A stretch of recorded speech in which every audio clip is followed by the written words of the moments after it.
You've been here this long. Now that it's been turned over, why do you stay? Because I love this place. I love Panama. I love its people.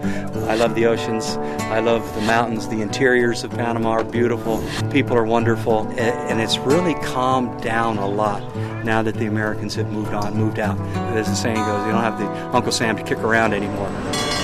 The turnover of the canal zone, the American canal zone, that 10 miles wide by 50 miles long, goes down in history as the largest turnover of properties in peacetime history. This country is just booming right now. This is where the pilgrims come walking into from all over Panama. They come as far as the Panama-Costa Rican border. Many of them have been walking for weeks. Some people will say that this is like the Maleante festival. This is where all the local hoods and all the people, the gangsters who have done people wrong all during the year, this is where they come, and there's a complete truce. Many of the pilgrims are crawling due to the fact this is part of their penance, part of their asking for the forgiveness. Maybe they've done somebody wrong. Maybe they need a miracle from the Black Christ. He is known as the miracle worker. It's a way of equaling it up. Some people crawl in on their hands and knees. Other people go in and attach gold ornaments to the robe of the Cristo Negro.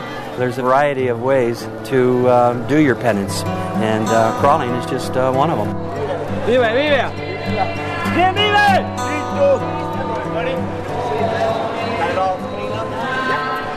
The actual Black Christ goes back to the early 1800s when the church here behind me was needing a new statue of God, of Jesus.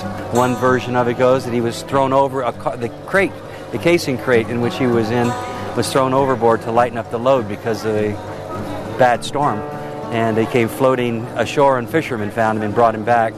There's several stories on it. Throughout the years, from the early 1800s, in front of the devotional candles, this was supposedly changed his original Anglo features, progressively became darker.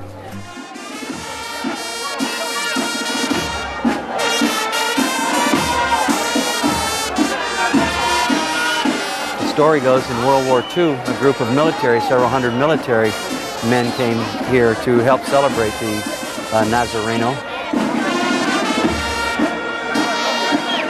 As he was being marched around the town square, several of the black army troops go, "That's a Cristo Negro, man!